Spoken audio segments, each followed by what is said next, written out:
अस्सलाम वालेकुम नाज़रीन, आपका मेज़बान यासिर शामी आपकी खिदमत में हाजिर हैं और आप देख रहे हैं डेली पाकिस्तान। आज से ठीक 7-8 माह पहले आपने डेली पाकिस्तान की स्क्रीन पर एक वीडियो देखी होगी।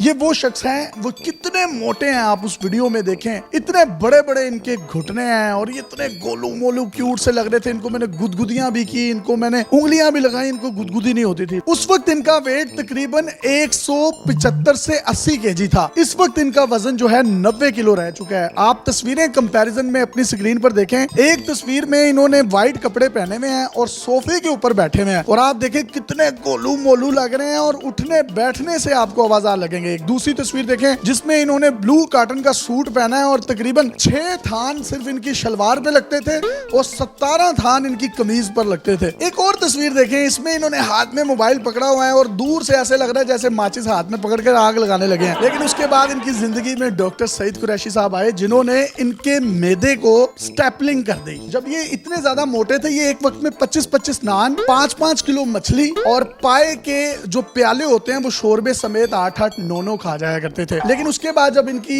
मैदे की या स्टमक की जो स्टेपलिंग हुई है, उसके बाद उसका साइज नॉर्मल कर दिया गया जो एक सेहतमंद इंसान का होता है। अब ये रोटी कितनी खाते हैं नॉर्मल इंसान की तरह? 1, 1.5, 2 रोटियां खाते हैं और ये फुल हो जाते हैं। अब ये इनसे जानते हैं कि इसमें इन्होंने कोई डाइट भी ली है, पहले क्या खा रहे थे, अब क्या कर रहे हैं, पहले गुदगुदी हो रही थी, अब गुदगुदी हो रही है या नहीं हो रही?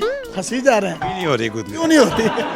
अभी आपको गुदगुदी करेंगे। मुझे बताएं अंकल, आप तो बहुत ज्यादा मोटे थे, गोलू मोलू बबलू, अब भी क्यूट लग रहे हैं, अब तो धर्मिंदर लग रहे हैं। ये सही साहब की मेहरबानी है जिन्होंने हमें ज़िंदगी में दोबारा चांस दिया ज़िंदगी का, तो हम चलने फिरने के काम। कितना वेट था तब आपका? 175 किलो केजी था। अब तकरीबन कितना हो गया? 90 केजी। ये 7 से 8 माह में हुआ, कोई वर्जिश वगैरह भी की है? कोई वर्जिश नहीं की। खाने पीने में कोई कमी पेशी की? खाने में तकरीबन आधी रोटी, आधी से आधी रोटी। पहले कितना खाना खा रहे थे आप? पहले तकरीबन 20-25 नान, रोटियां 10, मच्छी पाए जो भी आता था खा जाते। 7-8 माह में इतने श्रिंक कैसे हुए? वॉक भी नहीं की, जिम भी नहीं किया? ये सही साहब की मेहरबानी, उन्होंने एक हमारा मैदे का ऑपरेट किया है, उसकी वजह से फिर ये आस्ता आस्ता कम। एक मिथ है जी, मैदा छोटा कर दिया जाता है, हालांकि उसका साइज ओवर साइज हो जाता है। मेरा ख्याल है उसको नॉर्मल साइज पर लेकर आया जाता है। इससे पहले क्या होता था, वो मैदे के इर्द गिर्द एक रिबन लगा देते थे या उसको बांध देते थे, लेकिन वो इतना कारगर नहीं था। अब उसकी जदीद टेक्नोलॉजी और टेक्निक आ गई है, कैमरा और छोटे छोटे से कट लगते हैं और 1.5 घंटे का प्रोसीजर है। इस प्रोसीजर में कोई इतनी लंबी चौड़ी पेन नहीं है, 1 दिन की पेन है जिसके बाद आप बिल्कुल ठीक हो जाते हैं। अब आपकी रूटीन कैसी है और पहले रूटीन कैसी थी? खाते पीते एक रोटी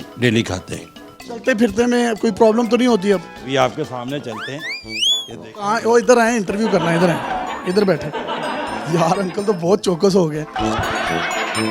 कपड़ा कितना लग रहा था जब पहन रहे थे? पहले 2 सूटों का 1 सूट बनता था, अभी जो अपना 1 सूट होता है उससे भी बचा कर। पाँव का साइज भी छोटा हुआ है? हाँ बिल्कुल छोटा हुआ। पहले कितना था पाँव? पहले 11 का जूता आता था और आपका वेट था 175? 175। आपकी जूतियां तो आपको गालियां निकालती होंगी तब, और आप तो दुआएं देती होंगी। तो गालियाँ देती थी, अभी तो हंसती हैं।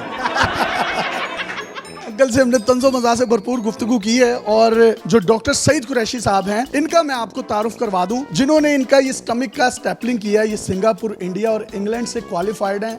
37 साल इनका तजुर्बा है, ना सिर्फ पाकिस्तान में, अफ्रीका में भी कई तस्वीर आप अपनी स्क्रीन पर देख सकते हैं जिसमें इन्होंने 5-5 बच्चों की, उन गरीब खवातीन जो अफ्रीका से ताल्लुक़ रखती हैं, उनकी फी सबिलिल्लाह इलाज किए हैं और उनके पेट देखें किस तरीके से इन्होंने लिफ्ट कर दिए हैं। इसी तरीके से पाकिस्तानी शोबिस इंडस्ट्री के बेशुमार लोग यहाँ पर आते हैं जो कि अपने फेस लिफ्ट करवाते हैं, खवातीन ब्रेस्ट लिफ्ट करवाती हैं।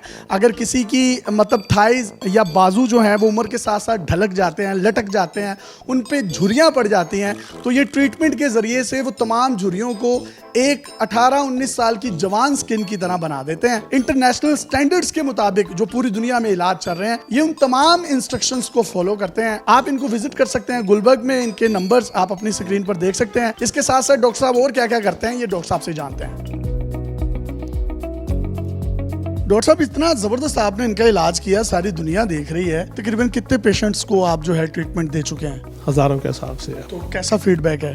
माशाल्लाह बहुत अच्छा है। कोई पेन या कोई दर्द या उसके बाद इंसान मिथ है कि बहुत मोटा हो जाता है? लेकिन ये हर चीज़ होती है ना, हर ऑपरेशन का एक तरीका कार होता है, उसके लिए प्रॉपर वर्कअप करके उसको तैयारी करके। मैदा आप काटते हैं? एक मिथ ये भी है। नहीं काटते नहीं, स्टेपलिंग करते हैं, उसको हम स्टेपलिंग करते हैं। उसको नॉर्मल साइज पर लेकर आते हैं? उसको नॉर्मल जो ओवर बढ़ गया होता है उसको ज़रा नॉर्मल साइड पे करना है। इंसान को फिर भूख नहीं लगती है, वो भूख मार रहा होता है, वो जंग कर रहा होता है अपने आप से? नहीं नहीं, ऐसा नहीं है, भूख भी कम लगती है और अंदर कैपेसिटी भी उतनी ही होती है जितना वो नॉर्मल बंदा खाना। तो जनाब, अगर आप में से कोई भी अपनी कॉस्मेटिक सर्जरी करवाना चाहता है तो वो भी इनके पास पूरा एक स्टाफ मौजूद है। और अगर आप अपने मोटापे से बहुत ज़्यादा तंग हैं, और होना भी चाहिए क्योंकि ये बीमारियों की जड़ है, इसी से शुगर होती है, इसी से मोहलिक बीमारियाँ होती हैं, तो आप यहाँ पर आ सकते हैं। और बड़ा साफ़ सुथरा इनका बड़ा अच्छा सा गुलबर्ग में ये क्लिनिक है। कॉन्टूर्स, जिसका मतलब होता है खदो खाल, तो ये इंसानी अज़ा या इंसानी जिस्म के अज़ा के जो खदो खाल हैं उनको नेचर के बिल्कुल करीब करने की कोशिश करते हैं।